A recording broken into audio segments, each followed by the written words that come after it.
नमस्कार दोस्तों। 24 दिसंबर सन 1971 south America में लांसा एयरलाइंस की फ्लाइट 508 पेरू देश की राजधानी लीमा से उड़ान भरती है। इस हवाई जहाज में बैठे कुल 86 पैसेंजर और यह जा रहे थे अमेज़न के रेन फॉरेस्ट के ऊपर से पेरू के पुकल्पा शहर की ओर। सफर का पहला आधा घंटा बिल्कुल नॉर्मल था। क्रू पैसेंजर को ब्रेकफास्ट सर्व करता है। पायलट्स आपस में बातचीत कर रहे थे अपने परिवार को लेकर और सभी पैसेंजर बड़े खुश थे क्योंकि अगला दिन क्रिसमस था। सब अपने परिवार से मिलने जा रहे थे। लेकिन जैसे ही यह हवाई जहाज नीचे उतरने की तैयारी शुरू करता, काले बादल छा जाते हैं। अचानक से भयानक तूफान सामने दिखाई देता है। पायलट्स फैसला करते हैं कि इस तूफान से बचने की कोशिश नहीं करेंगे, सीधा प्लेन इसके अंदर घुसा देते हैं।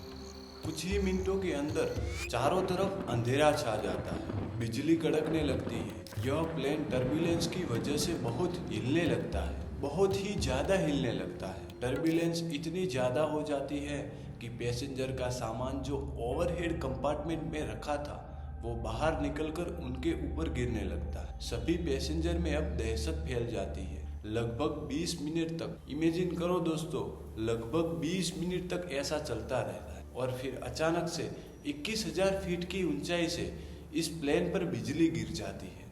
यह बिजली प्लेन के राइट विंग पर लगती है, जिसकी वजह से विंग पर आग लग जाती है। कुछ ही सेकंडों के बाद यह राइट विंग टूटकर प्लेन से अलग हो जाता है और साथ में लेफ्ट विंग का भी कुछ हिस्सा गिरने लगता है। पुकल्पा में लैंड करने से सिर्फ 15 मिनट पहले 10,000 फीट की ऊंचाई पर यह प्लेन टुकड़ों में बिखरने लगता है। जो एयर ट्रैफिक कंट्रोलर्स ग्राउंड पर मौजूद इस प्लेन को फॉलो कर रहे थे, उन्हें अचानक से अपने रडार पर दिखाई देता है कि इस प्लेन की डॉट गायब हो रही है। ऐसा होता देख कुछ लोगों ने उम्मीद करी कि शायद इस प्लेन ने इमरजेंसी लैंडिंग कर ली होगी, लेकिन जल्द ही यह बात क्लियर हो जाती है कि प्लेन पूरी तरीके से क्रैश हो चुका था।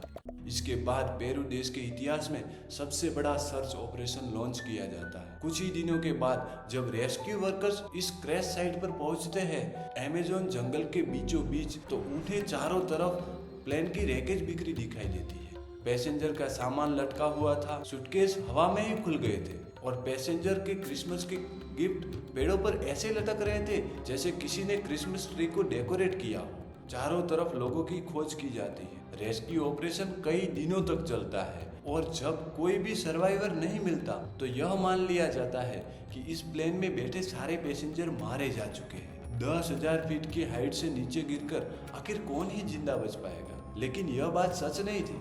पूरी दुनिया इससे अभी भी अनजान थी कि एक पैसेंजर अभी भी जिंदा बाकी है। किसी भी इंसानी बस्ती से मीलों दूर अमेज़न के घने जंगल के बीचों बीच एक 17 साल की लड़की अभी भी जिंदा थी, जूलियाने कोपेक। यह एक बहुत कमाल का चमत्कार था। अब दिक्कत यह थी कि यह अकेली जख्मी हालत में अमेज़न की जंगल की जमीन पर पड़ी थी।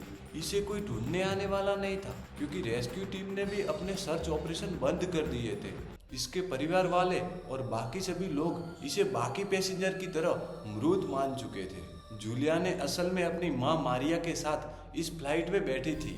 यह दोनों अमेज़न जंगल के बायोलॉजिकल रिसर्च स्टेशन पेंगुआना पहुंचना चाहते थे। इसे जूलियाने के ही दोनों पेरेंट्स ने स्टेब्लिश किया था क्योंकि इसके दोनों पेरेंट्स जूलॉजिस्ट थे।